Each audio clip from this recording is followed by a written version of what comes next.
The night had fallen hard over the Montana plains. The wind came howling down from the mountains, carrying with it the scent of pine and rain. Out on that endless stretch of land, where fences disappeared into the dark, a single horse trudged slowly along a muddy trail. Its rider, Jack Thompson, sat hunched in the saddle, his wide-brimmed hat soaked, his face streaked with tears and dust. He hadn't cried in years. Not since his father's death. But tonight, something inside him had broken beyond repair. His wife, his Annie, was gone. 1 hour she'd been laughing softly in the kitchen, humming to the sound of the fire crackling, and the next, she was gone. A sudden fever, a breath stolen by the cold Montana wind. The doctor hadn't made it in time. Jack hadn't even noticed the rain when it started. He just saddled his horse and rode away from the small cabin that had once been home. There was no plan, no direction, just motion. As if distance could drown sorrow. As if miles could undo what death had done. By midnight, the storm thickened. Lightning cracked across the hills, revealing a lonely farmhouse standing against the wind. Smoke rose faintly from the chimney, a sign of life, warmth, and maybe mercy. Jack pulled the reins and stared at it for a long moment. His throat ached as he whispered to the night, "I can't go back there, not tonight." He rode closer, the horse's hooves splashing through puddles. When he reached the porch, he hesitated again. He hadn't spoken to anyone since Annie died, not even to the neighbors. What would he say? That he was lost, that he couldn't bear to sleep under the same roof where her laughter once lived. Finally, he dismounted and climbed the steps. The boards creaked under his boots. He raised his fist and knocked softly, once, twice. No answer. He waited, the sound of rain filling the silence. Then the door opened just a crack. A woman stood there, holding a kerosene lamp that painted her face in amber light. She was young, maybe 30, but her eyes carried the same loneliness Jack felt in his own bones. Her hair was dark and loose, her dress plain, her hands trembling slightly. "Yes?" she asked cautiously. Jack swallowed hard. "Ma'am, forgive me for disturbing you this late. I lost my wife today. May I spend the night here?" For a long moment, she didn't answer. The rain beat harder against the roof, the wind pushing through the cracks in the porch. Her gaze softened as she looked at him. His wet hat, his muddy boots, the sorrow hanging over him like fog. "Come in," she said quietly. "You shouldn't be out there." Jack nodded once and stepped inside. The warmth of the fire hit him like a memory. The small cabin smelled of cedar wood and bread. He took off his hat, dripping water onto the floorboards. "You can sit by the fire," she said, closing the door behind him. "I'll fetch you a blanket." "Thank you, ma'am," he muttered. His voice was low and rough, like gravel underfoot. When she returned, she handed him a quilt and poured him a cup of coffee. It was bitter and strong, the kind of coffee made by someone who's known too many sleepless nights. He accepted it with shaking hands. "You're kind. I didn't mean to trouble you." "It's no trouble," she said softly. No one should face the storm alone. Silence filled the space between them. Outside, thunder rolled across the sky, but inside, the fire cracked and whispered. Jack stared into the flames, seeing his wife's face flicker in the light. He remembered her smile, the way she'd laugh when he came home smelling like hay and sweat. He remembered how her hair smelled of lavender when she'd lean against him after supper. The woman, Clara, he would later learn, watched him quietly from across the room. She recognized the emptiness in his eyes. She'd seen it in her own mirror too many times. Her husband, Thomas, had died 2 winters ago in a ranch accident. Since then, she'd lived alone, her only company the creaking of the windmill and the occasional passing traveler. Jack's voice broke the silence. "You live here alone?" Clara nodded. "Been that way for a while." He looked around at the neatly arranged shelves, the dried herbs hanging by the window, the rocking chair that sat empty near the fire. "It's a good place," he said quietly. "It's quiet," she replied. "Sometimes too quiet." He nodded, understanding all too well. Hours passed like that, slow and heavy. Jack dozed in the chair, the blanket around his shoulders. Clara sat by the window, watching the rain taper into mist. Somewhere between midnight and dawn, she heard him whisper Annie's name in his sleep. She turned away, her heart tightening. Grief was a language she spoke fluently. When morning light spilled into the cabin, Jack awoke to the smell of frying bacon. He rubbed his eyes and saw Clara by the stove, her hair tied back, her sleeves rolled up. For a moment, he thought he'd dreamed everything, that Annie was still alive, that the world hadn't broken overnight. But then he remembered. "I didn't mean to stay so long," he said, standing up. "You needed rest," she replied. "Breakfast's ready." He hesitated before sitting at the small wooden table. They ate in silence, the sound of the wind outside gentler now, the storm finally spent. When he finished, he pushed the plate away and stood. "Thank you, ma'am. You saved me from the cold, and maybe worse." Clara looked at him, her eyes calm but knowing. "Sometimes," she said, "we all need a place to remember what's gone, and what's still left." Jack tipped his hat, his voice barely above a whisper. "I reckon you're right." He walked out into the pale morning, the horizon painted gold. His heart still ached, but the ache had softened somehow, like a wound that had begun to close.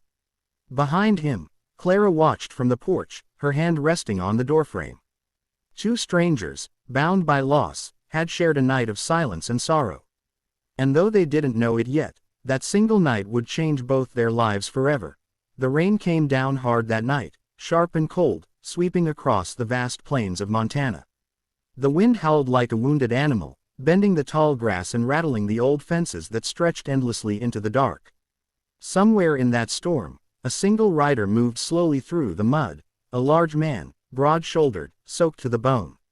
His name was Jack Thompson, and he had nothing left to lose. He'd buried his wife that morning. The service had been short. A preacher from the nearest town had said a few words beneath a gray sky, and then everyone left. Everyone but Jack. He'd stayed beside the grave long after the others were gone, long after the rain started. He didn't speak, didn't cry, he just stood there, the brim of his hat dripping water onto the fresh dirt that covered the only woman he'd ever loved. By the time dusk fell, he couldn't stay there anymore. The cabin they'd shared for 10 years felt like a coffin now, her shawl still hanging by the door, her teacup still on the table. He saddled his horse and rode into the night, not knowing where to go. He only knew he couldn't face those walls, that silence, that empty chair beside the fire. Hours passed. The storm thickened. His horse stumbled over the slick earth, its breath steaming in the freezing air. Lightning flashed across the hills, and in that brief glow, Jack saw something, a small farmhouse, smoke rising from its chimney. A light, a chance. He hesitated. He wasn't a man who asked for help. Ranchers like him lived by their own strength. But tonight, he wasn't a rancher. He was a broken man looking for shelter from more than just the rain. He rode up to the porch and dismounted, his boots sinking into the mud. For a long moment, he just stood there, staring at the door. His chest felt tight, his throat raw. Then he knocked, softly, almost ashamed. A few seconds later, the door opened just a crack. A woman stood there holding a kerosene lamp, the warm light flickering across her face. She was young, maybe 30, but her eyes carried the weight of someone who had seen too much sorrow. "Yes?" she asked, her voice cautious but not unkind. Jack took off his hat, rain dripping from the brim. "Ma'am," he said quietly, his voice rough, "I lost my wife today. May I spend the night here?" The words hung heavy between them. She studied him for a long moment, the soaked coat, the trembling hands, the emptiness in his eyes. There was something about him that felt familiar. Not his face, not his voice, but his loneliness. She knew it. She lived with it every day.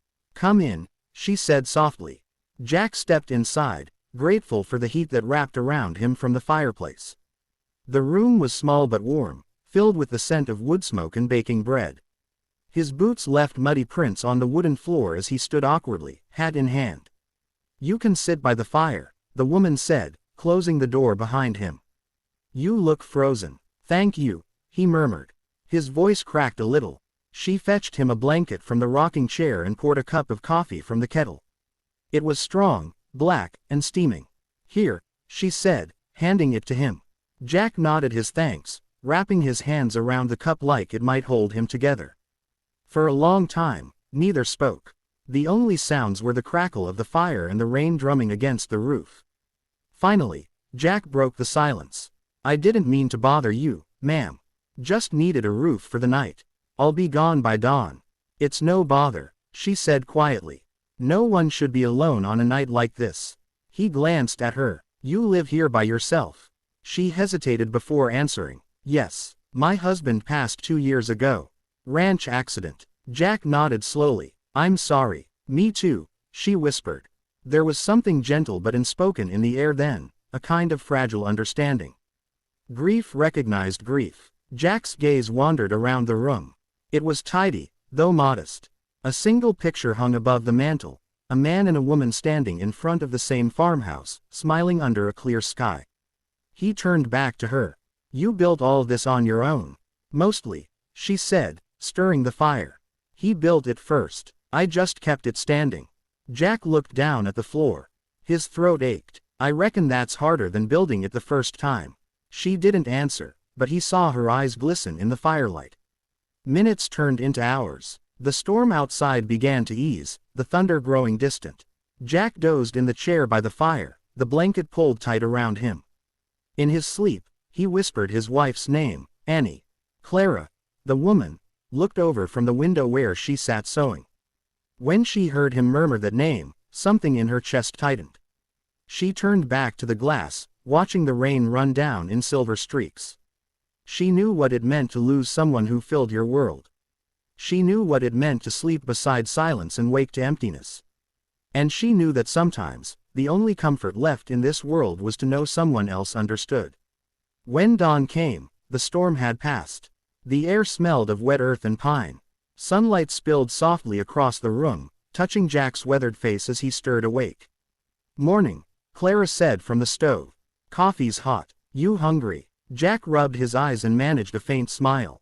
Ma'am, you've already done more for me than I deserve. Sit, she said gently. You look like you haven't eaten since yesterday. He hesitated, then did as she said. She served him eggs and a few slices of bacon on a chipped plate. The food was simple but warm, and it tasted like kindness. After breakfast, he stood by the door, hat in hand once more. Thank you, he said, his voice thick. You saved me from the cold, and maybe from myself. Clara looked at him with quiet eyes. You don't owe me thanks, she said. We all need shelter from something. Jack nodded. He opened the door and stepped onto the porch. The land stretched out before him, endless and golden under the new sun. For the first time since Annie's death, the world didn't feel completely hollow. He turned back to her. If you ever need a hand with the ranch, repairs or such, you just send word. I'll remember that, she said. Their eyes met for a moment longer, two strangers, both broken, yet somehow less alone. Then Jack climbed onto his horse and rode off into the light, the farmhouse growing smaller behind him. The road ahead was long and uncertain, but for the first time in a long while, he didn't fear it. He carried a small warmth with him now. Not love, not yet, but something like hope. And as the wind swept gently across the plains, Clara stood at the door watching him disappear, her heart whispering the same thought he carried in his own. Maybe this isn't the end of something. Maybe it's the beginning.